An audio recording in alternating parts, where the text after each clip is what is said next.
This is the Today with Tally podcast. Folks, our next guest is Travis Fager.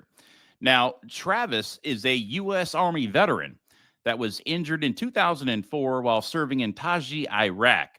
He sustained a spinal cord injury that went unrecognized for years and subsequently has been ignored by the Department of Veterans Affairs for over a decade.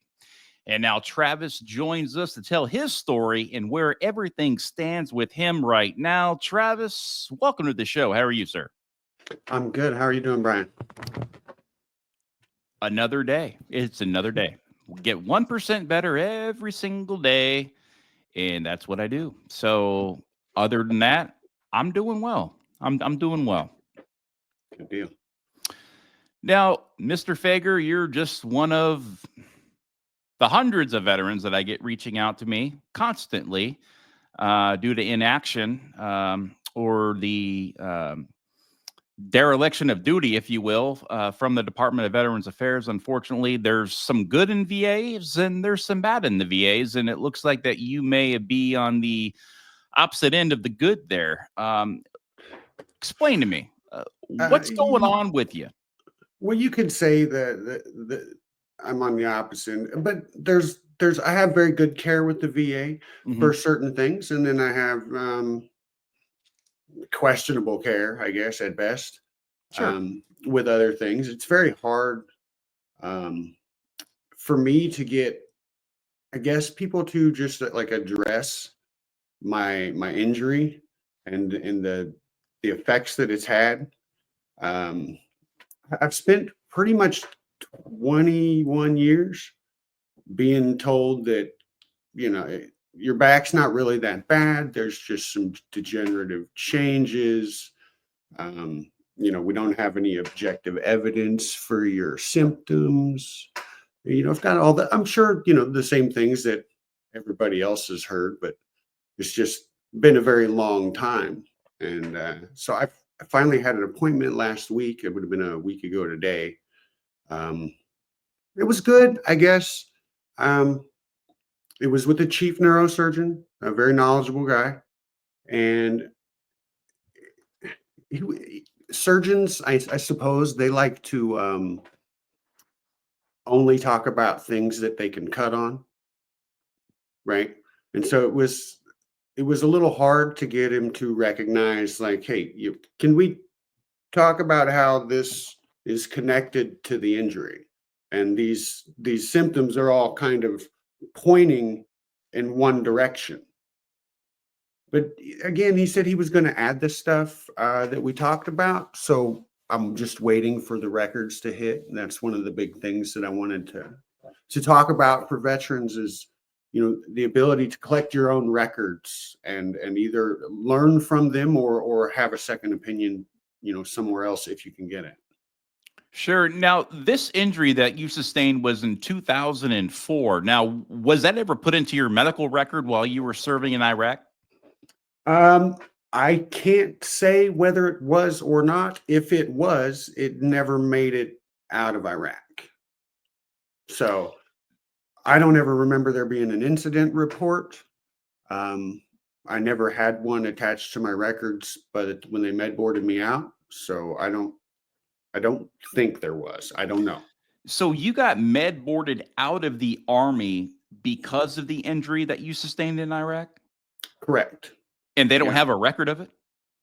Not of the injury. No. And then the VA has sidestepped this same injury that got you med boarded out of the Army, correct? Right. So, I can go back there if you want and tell you what I got med boarded for. Sure. And how the VA proceeded. Sure, go ahead. So I got injured in April in 2004. A shelf. I was in a motor pool. I was a mechanic. And I only thought about this recently, but the bottom shelf didn't have anything on it. But the shelves above it were loaded with stuff. And I thought, well, that's not really the way you stack things. And that just hit me recently. But so there was nothing on this bottom shelf. and I had to put these tow cables underneath of it. And so as I was doing it, I was sitting on the shelf and I kind of had my legs out in front of me, and I was like kind of throwing them to the wall, kind of like sliding them across the concrete floor. And as I was leaned forward, the shelf above me just, I don't know, the wood broke. The last thing I remember is hearing the wood break. And then I woke up with my chest down between my legs, and the stuff was laying on the back of my head and across my shoulders. So you were knocked out. Yeah. So like, I think like 3 or 4 guys came and picked the stuff up off of me. And I was kind of foggy, and when I heard somebody yelling, "There's somebody under there." And they rolled me, they picked it up and they rolled me out onto my back, and laid me down flat on my back, asked me if I knew, who I was and where I was. And I did. And then asked me what hurts. And I said, my back hurts. And they said, my back really hurts. They put me on a stretcher and took me to the aid station. And they took only x-rays of my lower back, L1 to L5. And they gave me some, I think, Motrin and some muscle relaxers. Told me I had a muscle strain, and sent me back to my quarters, my container housing unit. I think it was like a quarter or a half-mile walk. It's pretty far. I had to walk back from the aid station to my room, my living quarters. And I don't know how I did it. So I got my memory's kind of foggy, but I kept going back to the aid station, saying that my back hurt really bad, and my legs were kind of giving out on me at times when I was standing up, and nobody was really listening. I was called Private Fager with a K for about 5 months, until finally my legs kind of gave out again, and they sent me to Balad, which was Camp Anaconda at the time. I think it was a green zone. So they sent me there, and the physical therapist said I needed to go to Germany because he hooked a TENS unit up to my back to like stimulate it, and my leg went numb. He did it like 3 times, and my leg went numb 3 times. So they sent me back to Texas, and they med board me out. Well, they kind of like rushed me through it, and I didn't really know what was going on. I just returned from deployment in Taji, which was pretty bad. It was the imminent threat zone. They were pretty much launching mortars every day. And I spent the whole time with an injury that nobody really believed. And they did 1 MRI of my lower back. There was some degenerative disc. They said there were some degenerative discs, some Schmorl's nodes, which are like fractures in the end plate. So instead of the disc bursting out to the sides, it goes up and down.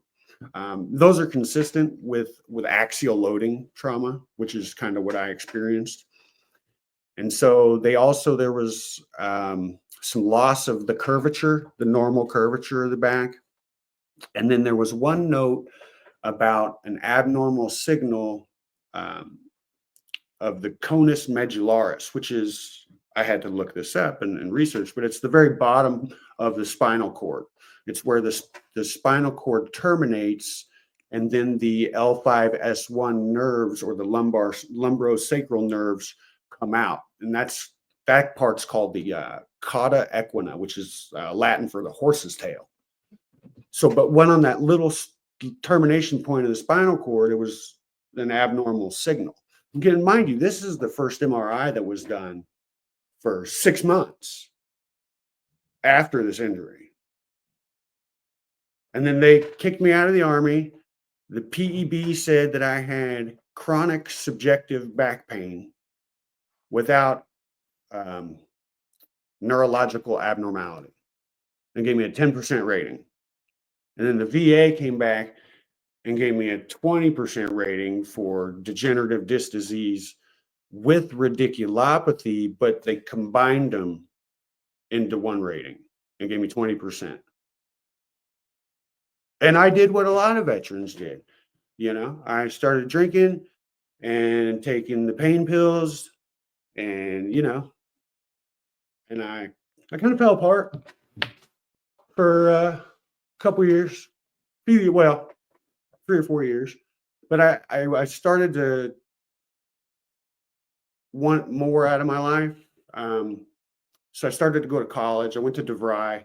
Took me a long time. I got a degree, but the VA kind of just left me at that like 20% rating and said there was just no evidence for my symptoms. Travis, and folks, unless you have suffered a traumatic back injury, I'm talking like experienced real back pain, you'll never really be able to fully understand and grasp the pain that is behind it. I'm talking pain that will put you on your bathroom floor to get any sort of relief from those cold tiles. It doesn't matter how many pills you take. It literally, when you're suffering these types of back injuries and ailments and everything that's associated with it, you you, you just can't explain the pain. So I totally understand where Travis is coming from when he's explaining to me not only what his conditions were, but the types of pain that he was experiencing that led him to drinking and taking a ton of pain pills. Because really, when you're ignored by medical professionals that should be going in there to figure out what the root cause of the problem is, unfortunately, a lot of times they like to just kind of treat the symptoms. And that is where the pills come into play. And this is where you get led down this dark, sordid path, which leads to, unfortunately, so many veterans that are taking their lives every single day in this country. And it doesn't need to be that way. It doesn't need to be that way. Now, with your pain that you were going through in losing feeling in your legs and the numbness and just the pain itself, were you able to find gainful employment once you got out of the Army? I was able to find employment. Now, I don't know that did I was your call it injury gainful. now did your injury um, stand in the way of you in your of your potential earnings? Like, Oh yeah, did on you a have to massive find scale. so you had to find a certain job that you're like, okay, well, I can't do that because my back's too bad. So I would be making more money over here, but now I've got to settle for making, half of what I should be making because I can't do that job because of this injury that I was left with from serving my country. Yeah, no. So I worked at a door factory for a little bit, building. Just basically, I was taking like door skeletons and putting glue on them, and then gluing like the outside panel to them. But I couldn't stand when I was standing there, and my legs were, after I would stand for about 20 or 30 minutes and standing still doing the same repetitive thing, right? My legs would just start to get shaky, and then they buckle. And this has been the problem for almost as long as I could remember. I mean, this happened when I wasn't even 19 years old when I was injured. I Yeah, was I mean, still 18. you've been living with this for 21 years. Right. And when you get out, you're working at this factory, your legs are giving out. You have a spinal cord injury that's gone basically completely neglected by the VA at this point.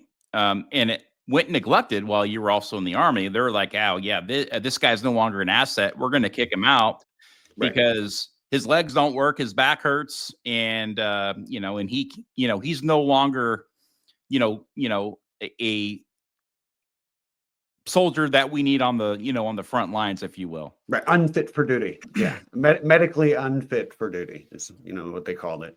Right. So you are now medically unfit for duty. Again, you're no longer an asset to the U.S. Army. So we're going to get rid of you. Now, shouldn't the Army have fixed you before they let you go? I mean, you would think that if you get injured in the Army while you're serving on active duty and they know it and they med board you, shouldn't it be their responsibility to open you up then to perform a surgery to at least fix the problem on why they're kicking you out so you can live a gainful life once you leave the Army? Like you said, you were 19 years old. You've been battling this for 21 years. Yeah, I mean, it's hard because I don't know if the Army ever believed me.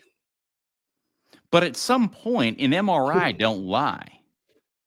I mean, Right, but was they it just kind of just said it was um, like a congenital degeneration of my discs, and that's what they called it, and they kind of kicked me out. They said it was aggravated by by service, but nobody really ever said that I had a traumatic injury to my spine, and it led to these findings. it Nobody, so yeah,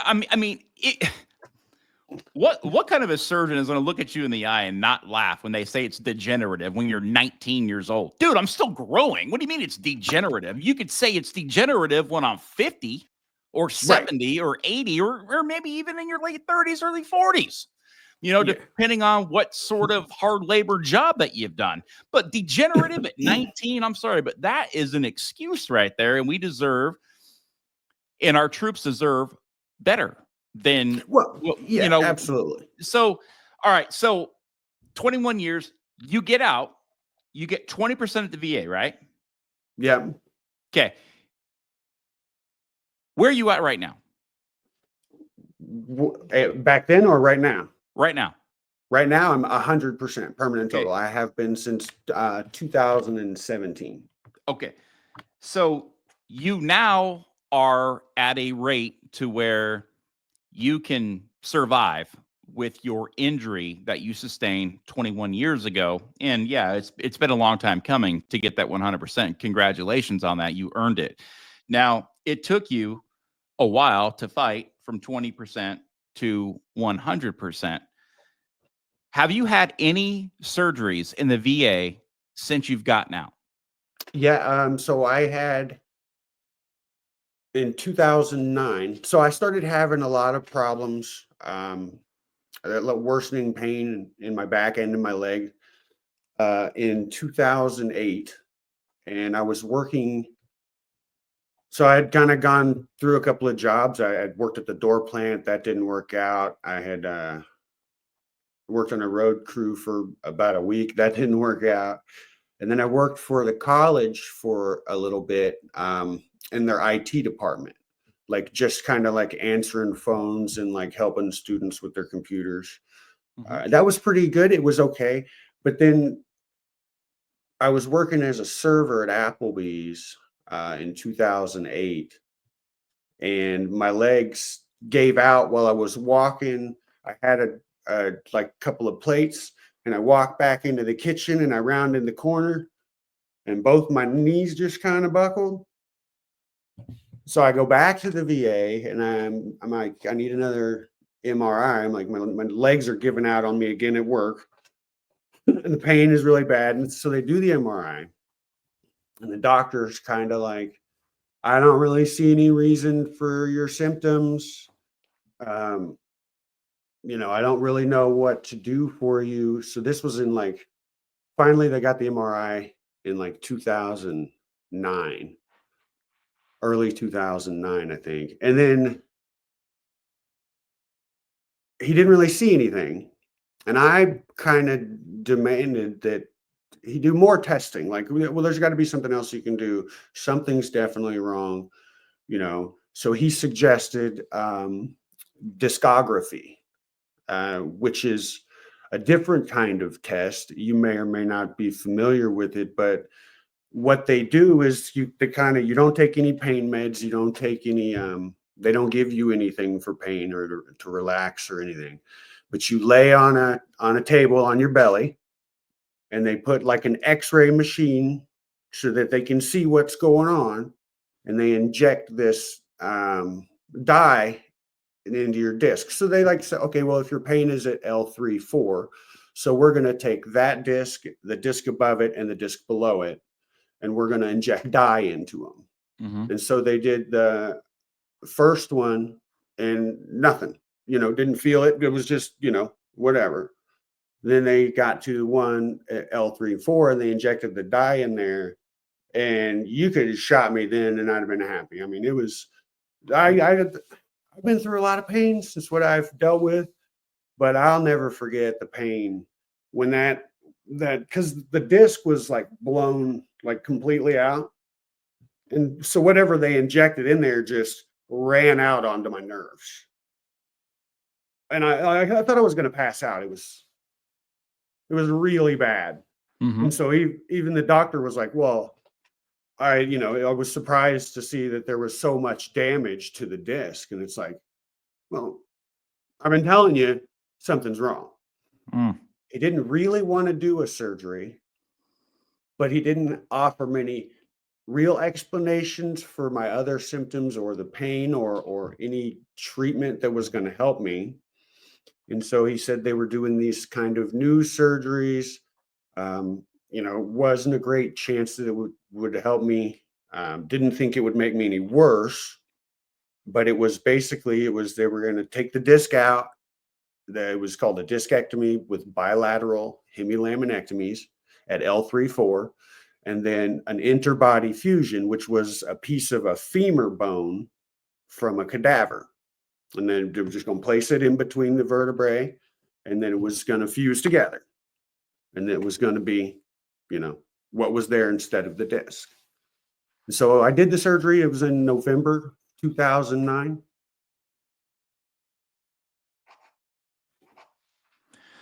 So it took some time for it to rear its ugly head, at least for the point to for the VA to take the action that they did. Is what it sounds like. But it also sounds like that there was some medical malpractice and perhaps some negligence that played a part in the delayed care that you did receive. I mean, look, spinal cord injuries are nothing to sidestep. And when I say I feel your pain, I feel your pain. I fall down, my legs go out. I've had neuropathy type attacks to where I'll be walking and all of a sudden I get this like electric shock down through from my neck all the way down to the bottom of my feet. And it's so bad sometimes it like literally knocks me down. And it's the strangest freaking thing.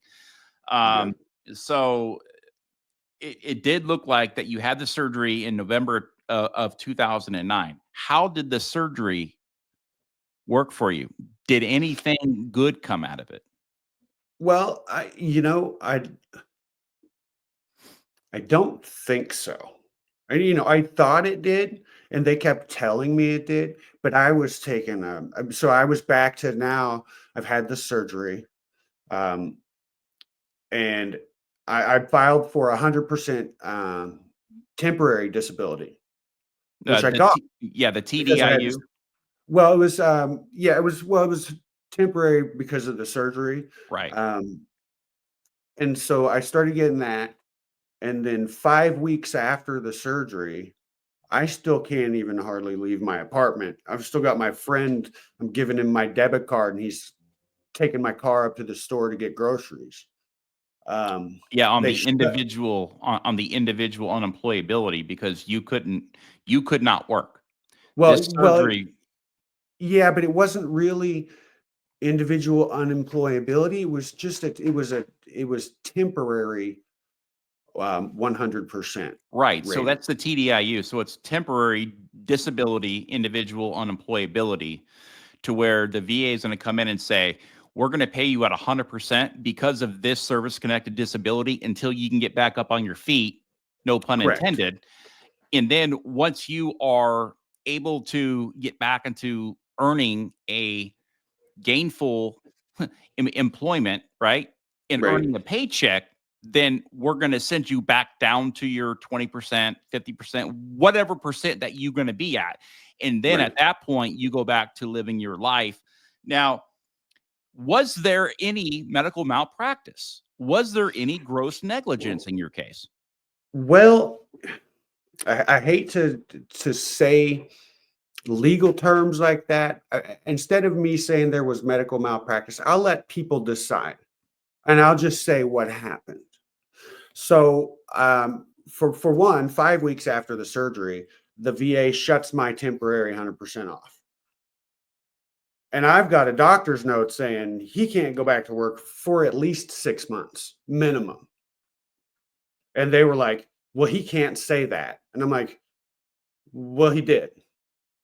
Right? So anyway, they shut it off. I fight with him for months, and then I finally get him to turn it back on. I'm taking a bunch of, morphine and oxycodone. How many pills were Um, you taking a day, Travis? uh, a lot. Was it easy to Probably get? it was. Yeah, I mean, they're just. I need more meds, and they would just give me more meds, or I'd say these aren't working, and they'd give me something stronger. Um, So and the I VA, a yeah, lot. so I'm the VA, probably taking 100 plus milligrams a day. so the I'm VA, they weren't really, again, treating your root cause of your symptoms that you were suffering still even after your surgery, but it was really easy to get opioids. I mean, is that what you're trying to tell me right now? Well, yeah, I mean, it wasn't really. I mean, I guess it was easy. It was easy for me. They didn't really ever tell me I couldn't have them, and if I told them they didn't work, they would give me something new or something. I mean, I've taken everything. Yeah. I took Vioxx. They gave me Vioxx when I was in Iraq. Like, I've had everything. Vioxx to Tramadol to Percocets to Oxycontins to morphines, Yep. extended release, immediate release. I probably at the highest point, I was probably taking about 150, somewhere in that range, milligrams of morphine a day. I can remember times where I was like chewing them up because I was in so much pain and it wasn't really working. I've been there too, to where I chewed it up and I put it underneath my tongue so it dissolves faster. Yeah. Yeah. Okay. So I did not want to stop what you were getting ready to go into when you want everybody else to kind of make their own assessment. I just want people to know how easy it is for veterans to get strong opioids, but not receive the actual medical care that they need. Again, it's band-aids on serious problems here. I mean, look, a Right. band-aid on a spinal cord. Veterans deserve better treatment. So, Travis, continue. So the surgery happens. So about 10 months later, um, in 2010, I go back. I'm not really feeling any better. I'm not feeling like I've recovered, right? I'm not feeling good. And so I go back in and they do an MRI and it shows that there's like edema, like there's inflammation. Dude, we're so alike. Holy cow. So, I'm but hearing all the these words. It's giving me post-traumatic stress from everything that I went through edema. Oh my gosh. Yeah, go but ahead. here's the thing. So they had removed the L3-4 disc. Mm-hmm. But you've read your MRI reports. It goes down through it. And at L1-2, we found this. And at L2-3, we found this. Well, Yep. I'm reading the report from 2010, and it says at L3, there's a mild disc bulge. Now, we're talking about a mild disc bulge 10 months after that disc was removed. Mm-hmm. So, So, an unsuccessful surgery. right. So what you had was that what actually was going on is that cadaver bone that they'd placed in there was bulging on the sides because it wasn't hardened. It didn't grow. It wasn't. They call it an incomplete incorporation of a bone graft. It didn't take. It just didn't take. Right. And they told me it was fine. You're fine. So I had an MRI in 2010, they said you were fine. Even though that disc bulge was showing that cadaver bone didn't take, and they were still stating that you were fine. Right. And then they still wouldn't give me a higher than 20% disability rating. I think they bumped it up to 30%. Okay. After that, they bumped it up to 30% and said I had 10% for radiculopathy and 20% for back pain, low back pain, and so I go and I finally finish at DeVry, after, years of struggles and maybe not always making the right choices. And it took me 6 years to get an associate's degree, which is yay me. Anyway, so I finally get this job. I'm a technician. I do some training in the shop. I've stopped taking the pills. So in 2012, I decided I'm done with the pills. I just stopped taking them one day, which is a really bad idea because apparently you can die from that. I didn't really know. But I started going through some withdrawal, and I called the VA and I told them what was going on. They're like, you need to take a half of one or something, but you can't just quit. So I weaned myself off in about 3 or 4 weeks, and I've developed a new relationship with pain. I've said, okay, so no matter how bad the pain gets, I'm going to deal with it. I'm not going to use a pill. I'm not going to, sometimes I like to drink a little whiskey sometimes, but I don't get blasted drunk from pain. I don't cope that way anymore. I just deal with it, and I take deep breaths, and I try to remind myself that it's gonna wax and wane like it always does. It's temporary. It's gonna be here, but if I stay calm, it'll go away. And so I start doing that, and I get this job working on bread machines in bakeries. And so this was the only real job that I've ever had since the Army that lasted any significant amount of time. It was about 2 or 3 years. So there was a company in Kansas City that made slicers and baggers for industrial bakeries. And so it worked for me for a while because I did the training in the shop. I learned how to build them and work on them. And then I went on the road. I would get on an airplane. I would fly somewhere. I would fix a machine or install a machine. And then I would fly home. And so I would go to work and I'd get all crooked, from the job. But then I would go home and I would usually have a week or 2 weeks to kind of recover. I was on salary. So I would, I could, it was manageable for a couple of years because of this. And so in 2015, I go back because I couldn't do that job anymore. And my PTSD that I hadn't really ever been diagnosed with, didn't really know what it was kind of running rampant. And so I go back to the VA and I filed a claim for that and worsening, back condition. And I had him do an MRI, and the same surgeon that did the surgery in 2009, in 2015, looks at the images, meets with me for about 5 minutes, tells me there's no reason that I'm having the symptoms I'm having. And by now, they're bad. I mean, my toes are going, numb at times. My legs are really weak. Pain just all the time, every day, doesn't go away. And the report says there's a bulging disc at L3-4, and there's edema, and they ignore it. And then 2017, 2016, I met my wife, and then when she moved in, she's really smart, and she kind of was like, you have PTSD. Do you have a rating? Do you have like a rating for that with the VA or something?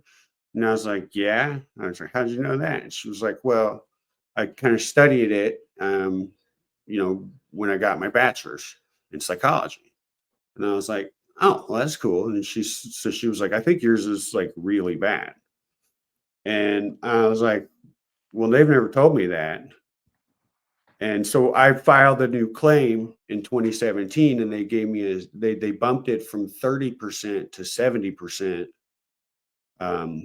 because my wife helped me put together the claim because she's really smart and I wasn't really that smart.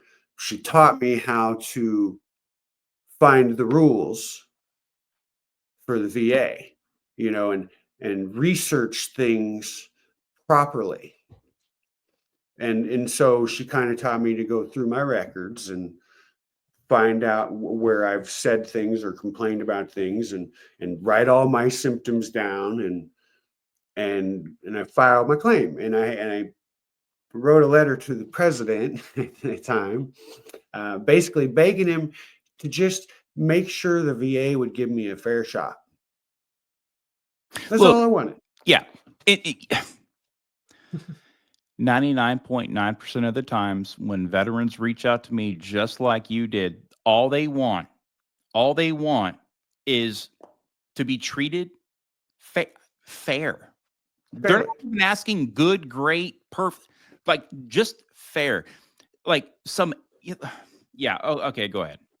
So I get it. So they increase my back to like 40%, and they give me a bunch of ratings for my legs, and for my neck they give me a rating and a rating for my arm, and then they increase my PTSD from 30% to 70%, because I mean I had two former bosses basically told the VA, I never threatened my bosses, but they both kind of said the same thing when we were having a meeting in their office, and they kind of, both of them, it was a little different, but they said, why do you look like you want to punch me in the face? And it's like, well, I got news for you. I don't know what you see, but if I wanted to punch you in the face, you wouldn't have to ask. It's like, it's not that I want to punch you in the face. You're pissing me off. I can tell you that, So they actually, I contacted both of them. So thank you to both of them. But they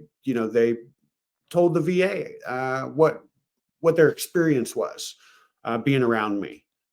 And so they gave me 70%, and I got 100% permanent total. And that opened up a lot of other benefits for me. I was able to get my student loans taken care of, and I was able to actually start making a little bit of money for the first time in my adult life, since being discharged, and so then my wife was finishing her PhD, and so we go to San Diego in 2018.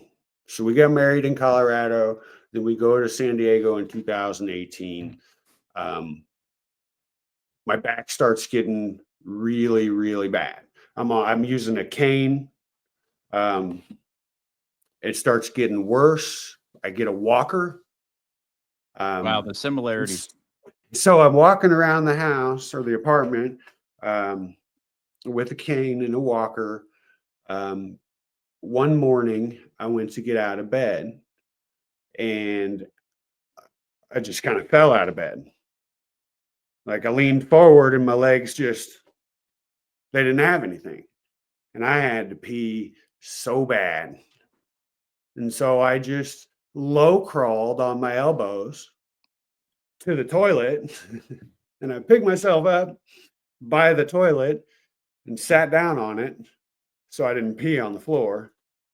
And I yelled at my wife, and I woke her up and said, we need to go to the doctor. She said, why? And I said, well, my legs, I can feel them, but they're not doing a whole lot. They're not really working. And so she gets my walker. We go to the ER. She puts me in a wheelchair when I get out of the car, and she rolls me up to the window. And I tell the lady, my legs weren't working when I woke up. I had to crawl to the bathroom, and I'm here, I need, my back's like, I'm in a lot of pain and my legs aren't working. And she looked me right in the eyes, Brian, and she said, "Sir, this is the emergency room. You can't be here for pain." And I was like, I started kind of laughing at her. I was like, "Ma'am, I'm in a wheelchair right now. You see, I'm in a wheelchair. And you think I'm here because of pain? Maybe you should go back and get somebody else to talk to me because this isn't going to work." Anyway, so they do an MRI, they do a CT scan.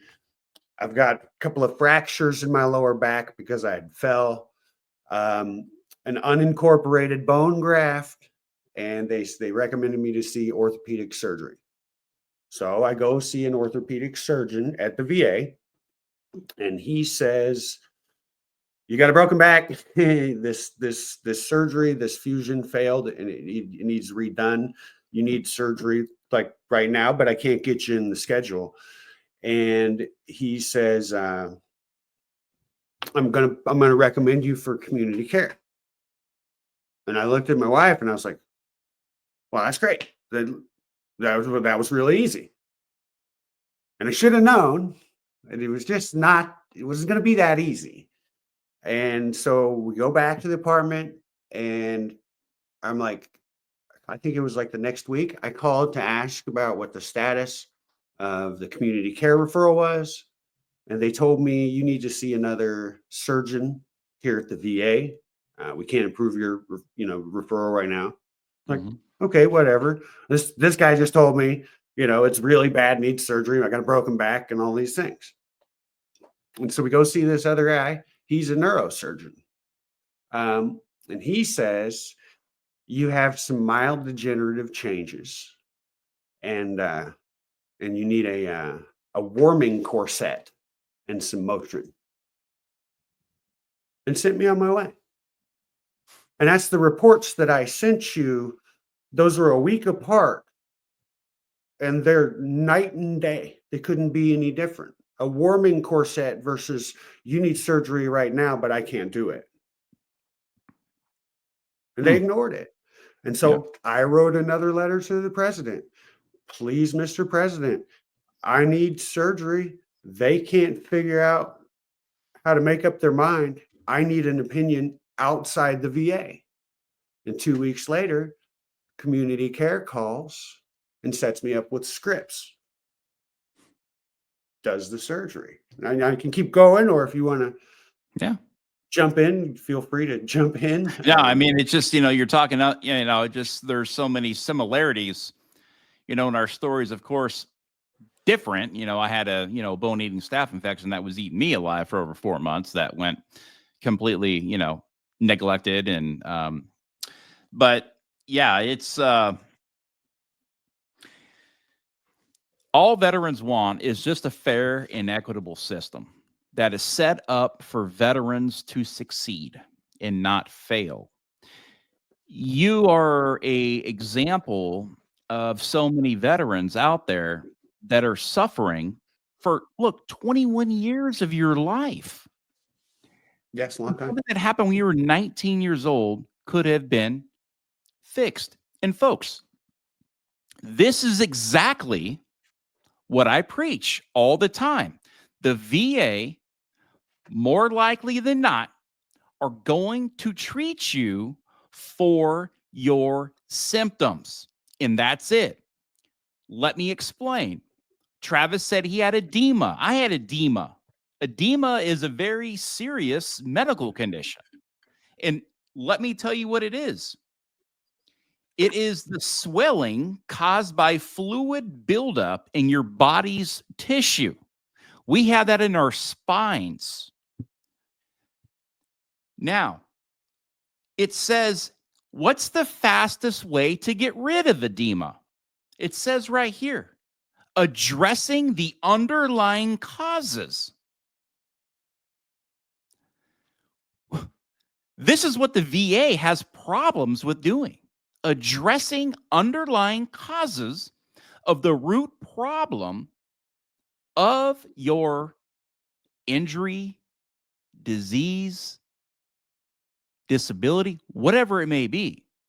It's getting to that underlying root cause of the problem that is causing these symptoms that could lead to destruction of your body or paralyzation or death or being dependent upon handfuls of pills every day. I know when I first started this in January 2016, when my life took a turn for the worse, I was taking 20 pills a day, and then it went to 40.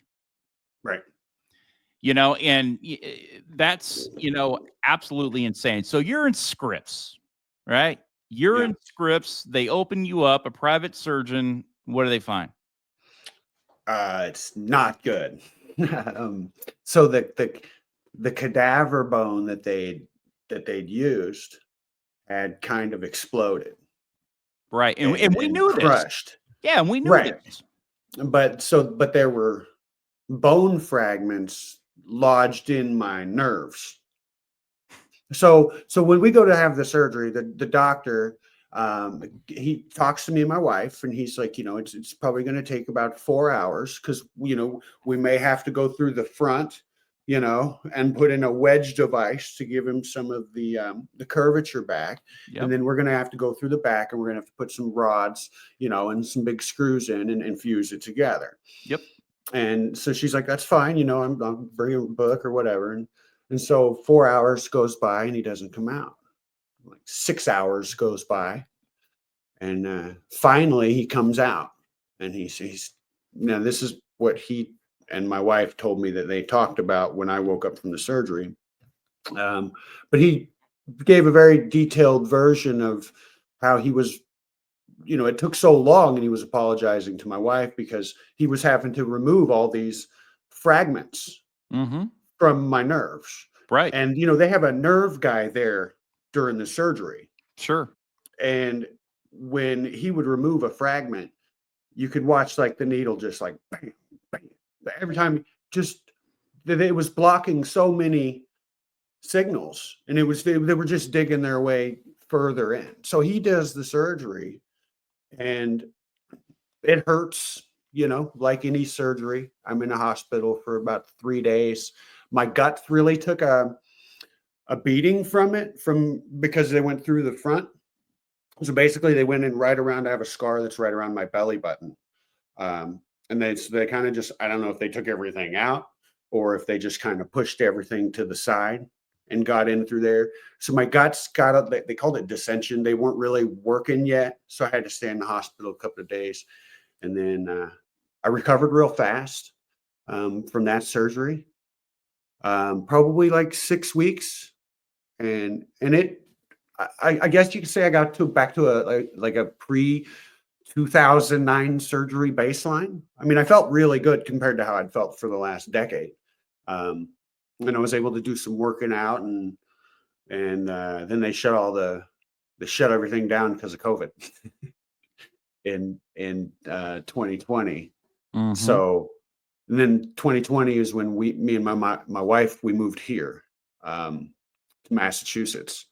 And that's when I started dealing with the VA in Boston about 2021, I guess. I stayed away from I wasn't going to go anywhere near anything during COVID. I just I was feeling pretty good for the most part. And like I said, I've learned to kind of deal with a lot of things. I knew I was stable at that point.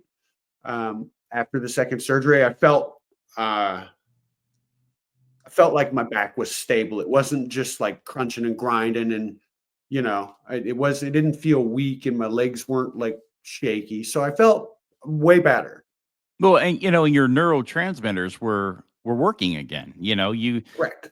You had those receptors, all aligned, and your legs were, at least they were up underneath your hips and actually performing the duties of what legs are supposed to do, right? Instead of them giving out on you and being jello and having all these neuropathy effects and all the, the blockage there from that cadaver basically exploding and blocking, all of that. Again, that's what took, the time. But you get back to where are you today? Like, how do you feel today, Travis?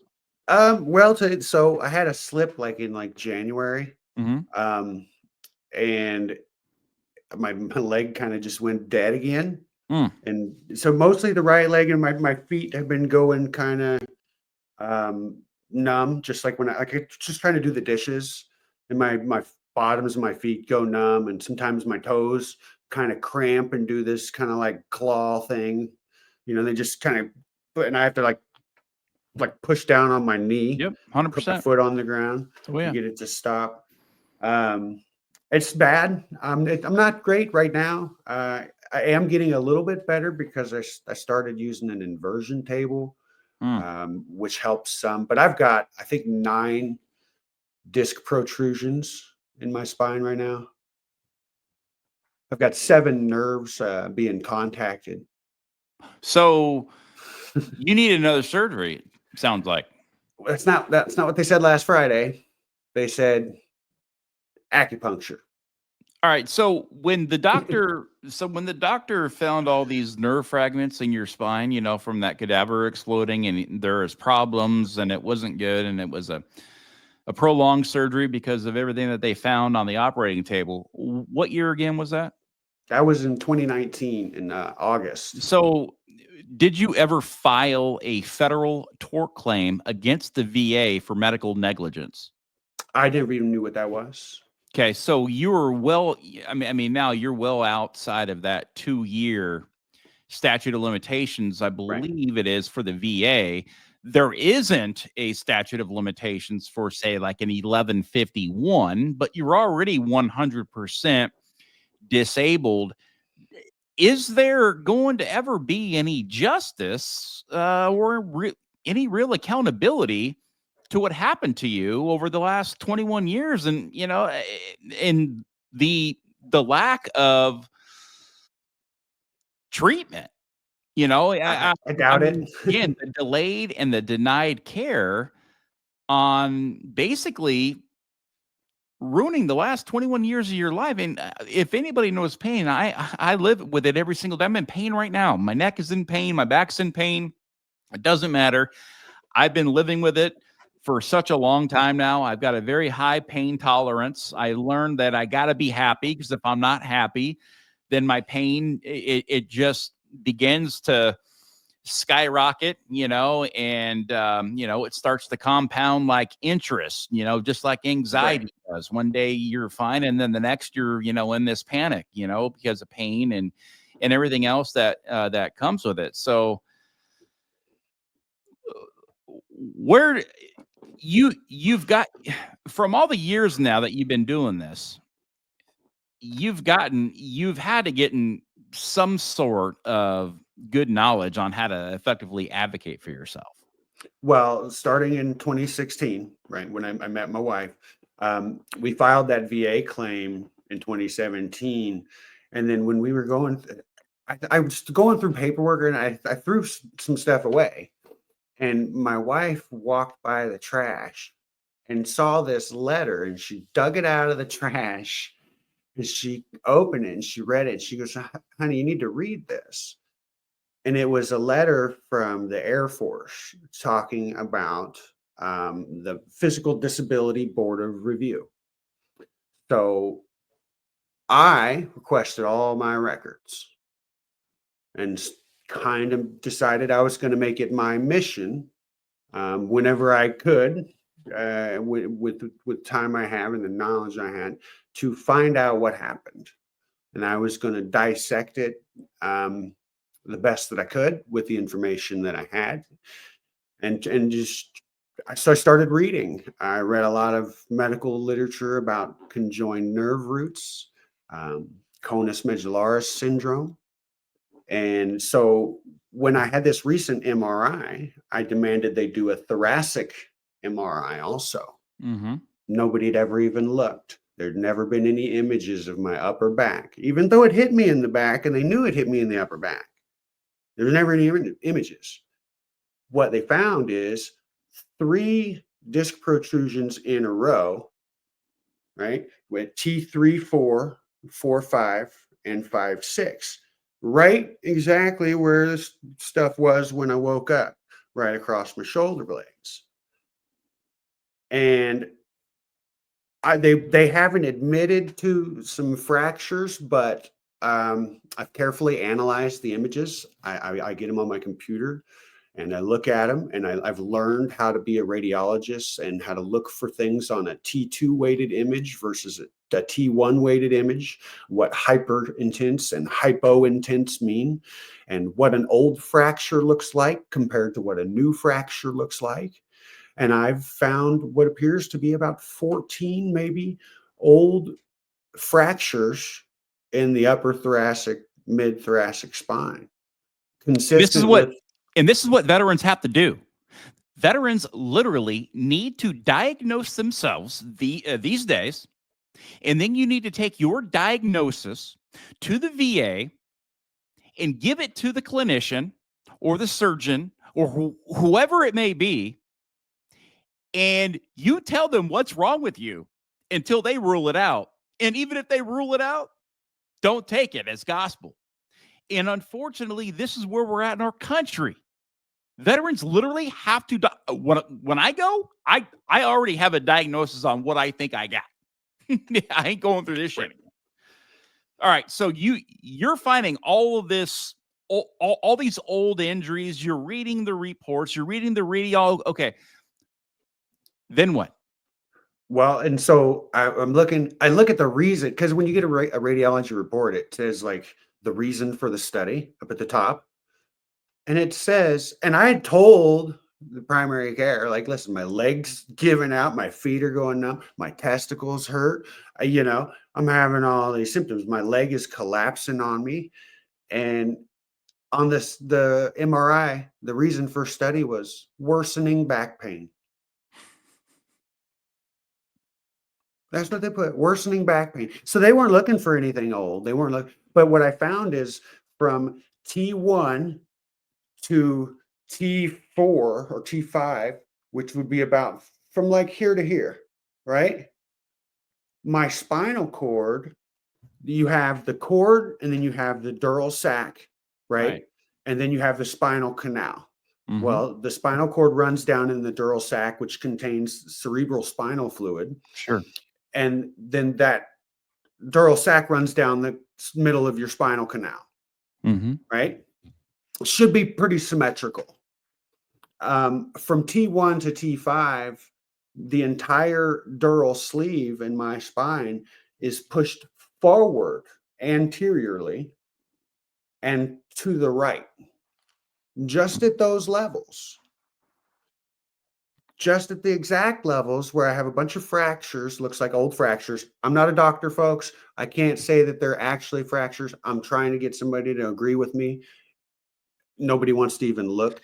Now, has stenosis started to fill that area around the actual canal itself to start to pinch on that spinal cord again? Well, here's the thing. There's a T3-4 protrusion and a T4-5 protrusion. One of them, a T3-4 is a central disc protrusion. Now, the discs sit anterior to the spinal cord. So if you're looking at the spinal cord, the rounded vertebrae, they're in the front, and then behind it is the spinal cord, and then behind that is what they call the spinous process of the vertebrae, which is all the pointy arms, and that's bone structure that creates the spinal column or canal. But the fact that that's moved forward, well, even a mild protrusion is now like a bigger protrusion because there's not that space that there was before. And your spine starts to put in a bend into it that is not a normal movement. So now everything else is going to begin to fall like dominoes. Because that's basically your spine. Whereas you take one piece out and everything fall, almost like spokes on a bicycle. Take all that stuff out and all that weight proportionate stuff starts to fall, and one domino goes, they all go. One spoke goes, and they all go. And when you are putting your spine into when it moves into a sort of what's the word I'm looking for? Not, not a normal resting place for your spine. Again, it's going to start putting all that pressure up and all that Right. pressure down. Yeah, yeah. I mean, it's well, think about it like when you have a fusion, right? If you Oh, have a fusion, the natural one was the above word it I was and looking for. Yeah, the one below it, right? Because there's no natural right. movement where that fusion is, those two Yeah. discs are, they're going to be your next culprits, right? They're going to Yep. most likely be the next cause of your symptoms. And I Yep. have some of that going on now. Like I have L2, 3, and I think L1, 2, both protruding. One of them is like 1.8 centimeters. It protruded out and then went up along the vertebrae. So it's like 3/4 of an inch long up the vertebrae. They're not really poking on the spine hard. I don't have any one condition in my back that is like severe. Like I didn't have a car accident that crushed a vertebrae and then like pinched the spinal cord. I did have an accident that, it looks like banged me up a lot worse than I even knew. Apparently I was walking around in a combat zone with a bunch of fractures and some herniations in my upper back, and I had no idea, so I demanded the MRI. So where we're at now, I don't know what the plan is. I'm waiting for them to even generate a report of last week, but I haven't got it yet. So Mhm. they act like they're trying. I want to believe them. I know that my point of contact, I know I can see it. She's honest and she's telling me the truth. She does want to help. I'm not sure how much she can do. Um, I think it's important for other veterans to, don't be dismissed. Don't let them just tell you there's nothing wrong. If you know there's something wrong, collect your records, start reading, look stuff up. Don't feel bad. I'm an idiot. I had to look so many words up just to even know what the definition of the word was, because I didn't, you start talking about spine stuff, they're going to throw a bunch of words. When you first look at an MRI report, if you're not a doctor, you like, okay, what's it say? Exactly. I don't know what any of that means, but the A- VA doesn't really explain it. And you've learned how to effectively advocate for yourself. And this is where a lot of veterans kind of stop. They accept what is being told to them by the VA. I mean, who wouldn't? You have a doctor Right. that's telling you what is wrong, and I mean, unless you really question what the doctor is saying and do what you did and pick up that book and start to do some reading to find out a little bit more about your spine, how it all works, you wouldn't have come up with all of these other diagnoses, if you will, that you self-diagnosed and forced the hand of the VA to do additional testing on you, diagnostic testing to find out that you have all these other issues going on. And Right. so, veterans out there, it is imperative, and this is why I respect Travis so much. He's done the hard work to advocate for himself. And if we have more veterans in the VA that advocate for themselves, I sincerely believe that a lot of our treatment will go up. A lot of the care will go up. And all we want is for these clinicians to operate in good faith. If they're operating in good faith and they're looking out for the best interest of the veteran, that right there is a win-win scenario. And that's what we need. So if we have more veterans that are standing up and advocating for themselves to receive that better care, we are going to get that better care. But if we all just take what they tell us and leave, that care is never going to improve. It's just going to stay stale. And Right. so I want to ask you one more question here, and we got a few minutes left because I'm tired of losing veterans. We are losing anywhere between 22 to 40 veterans a day in this country. It is an epidemic. And it's also the elephant in the room.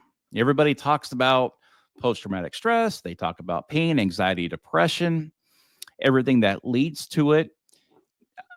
Now, this is a personal question. You do not need to answer it.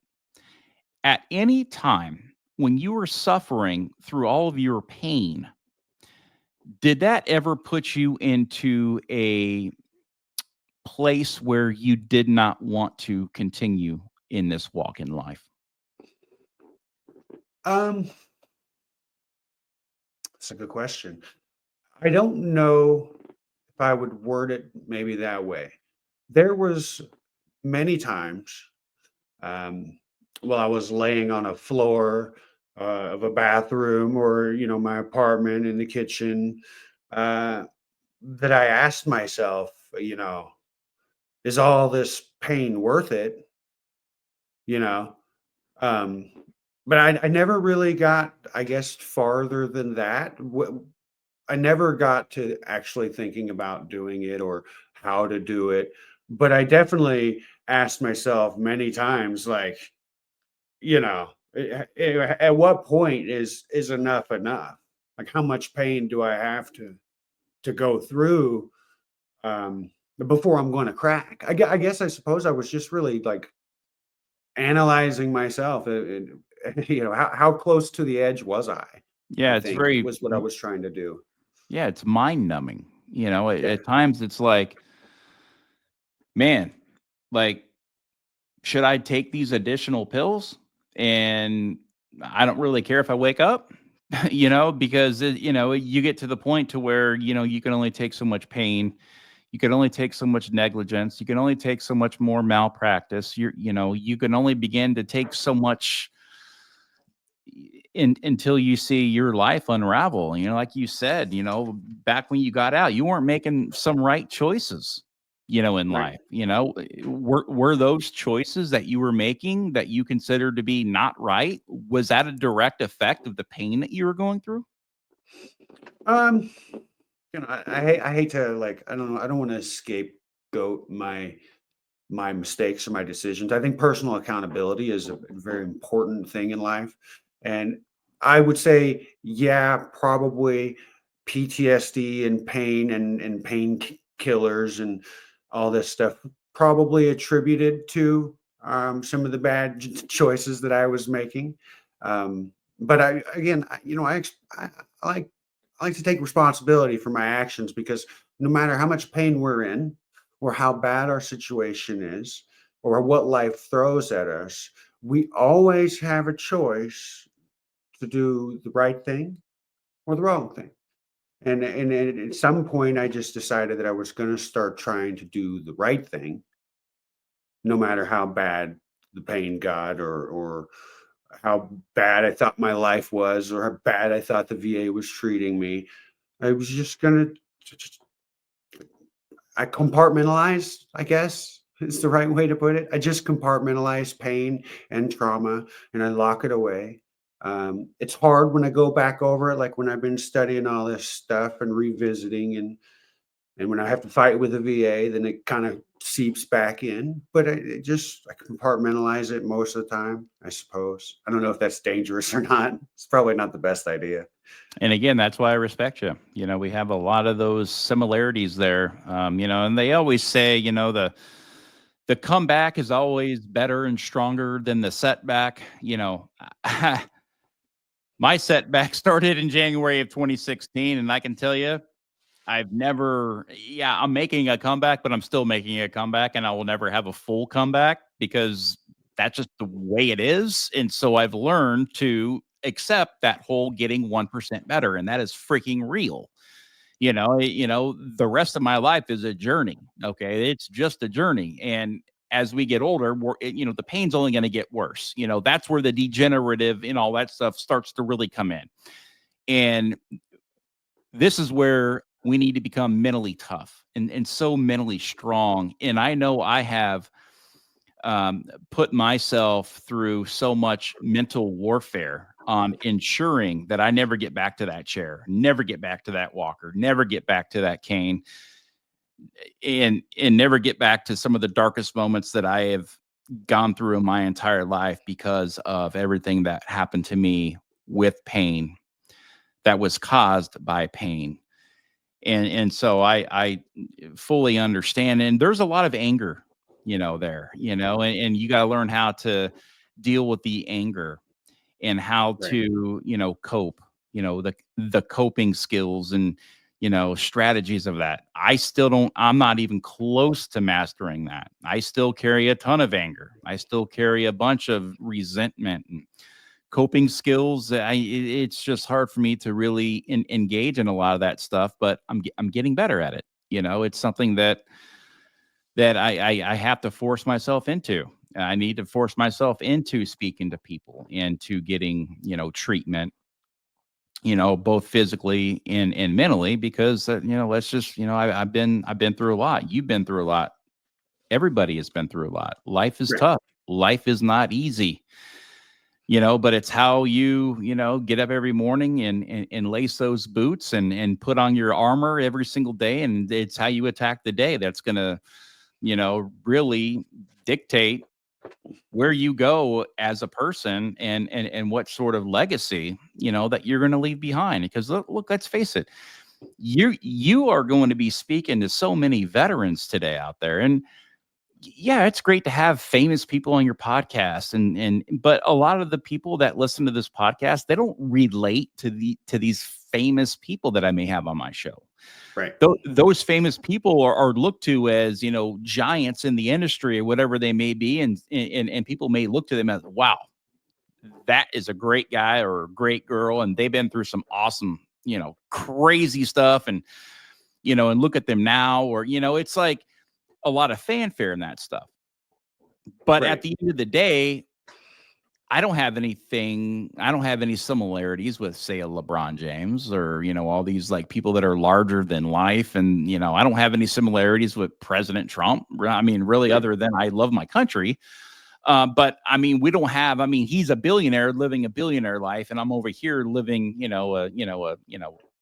dollar to dollar a day guy, Right. so we're like normal guys. Right. But you have a Travis Fager on the show, and guess what? I have so many audience members that are listening to this show that are like, I know exactly what he's going through. Holy shit. He's speaking to me right now. He's speaking my language. I am I hope not so. alone. I am not alone out there. Holy cow. And these are the best shows. They truly are, because so many people are going to relate to you. And I wouldn't be surprised if I got a ton of emails saying, wow, like everything Travis is going through, man, like, yeah, I got a question for him. Or, does he, did he try this or did he try that? Hey, I got a lot of respect for this guy. This guy's been in the fight for 21 years and he's still in the fight. And he'll probably always be in the fight. But that's who we are. We are Right. fighters. We are warriors. And again, when you reached out, this is why I said, and it's taken a moment, for us to, I know you reached out, a couple months ago, but Right. still, you've been consistent, in reaching out. And, I thought that you had enough, credible information here backing up all of your claims and accusations, as well as the receipts to back it up, that you would add so much meaningful content to this podcast today. And for that, we thank you for coming on and joining us today on the Today with Ty podcast. And we wish you nothing but the best moving forward. Don't be a stranger. And again, man, thank you for everything that you've done, and continue to be a strong voice in the VA. Well, I appreciate you having me. It's been a real honor. And I will say one thing I've tried. If you haven't tried it, if you can take it, try a cold plunge. If you can experience maybe the worst 3 minutes of your life and handle it, when you get out, you probably feel better. I take cold showers. I haven't taken a hot shower, and I can't tell you. Same thing. So yeah, when I put the water on the coldest, I barely even turn. I turn it on just so I get water coming out, and I stand in an ice bath over a shower every single day, twice a day, morning and night. And yeah, and it does something for your endorphins too. Again, fighting pain is so much easier to do when you're happy. So we're looking for an endorphin rush, Right. because the more endorphins that we get flowing through our body, the let our pain goes down. But guess what? When those endorphins disappear, the pain starts to go up again, and so, I find myself still, like I said, about 20 pills a day, out of about, I don't know, it's less than 12 pill bottle, probably around 10, but, there's, still a lot that I need to take care of. You got a bad kidney, I got a paralyzed bladder, I got all 3 levels of my spine have been compromised, several surgeries, this, that, and the other. And so again, there will always be, those things that are always going to be there, and so again, it's how you stand up and fight and attack the day that's going to determine where you're at when you go to bed, right? So exactly. So you just got to make the best of it. And of course, we have good days, we have bad days, we have days that we don't. I mean, I know I have days where I just stay in my room and I don't come out. I self-isolate. That's one thing I'm bad at. But I learned how to do that for well over 4.5 years when I sat in a chair when I was going through all the stuff that I was going through. And, and you turn off the world, you turn off your friends, you turn off your loved ones, you turn everything off, and again, you're fighting this battle within yourself, until you say, hey, one day I can't do this anymore. I've got to stop neglecting myself. We've already been neglected for so many years, and now we're neglecting ourselves. It's like, are we not worthy of ourselves? I mean, you got to love yourself first before you can really start to really love others. And, your confidence and all that stuff, man, you can't let that dwindle you down. And then all of a sudden, you find yourself on the bottom of a bottle, right? Or you find yourself taking too many pills because you don't really care, So again, I know a lot of what you talked about today is going to add a lot of value, a ton of value, and I believe that. And again, veterans out there, or really anybody that's listening to the show today, we're talking life. All this stuff can happen in any hospital. It's not just a VA hospital. I mean, and the civilian sector has got their own issues too. Medicine in this country isn't, you've got great care in some areas, and in some areas you don't really have any care at all. You've got good, you've got bad, you've got ugly, you got beautiful. Hey man, I don't care. I just want to be somewhere in the middle. I don't need the best. I don't want the worst. I just put me in the middle and I'm happy. Again, just a fair and equitable system. Set me up to succeed, right? Not to fail. Thanks, Travis. Thank you, Brian. This is the Today with Tally podcast.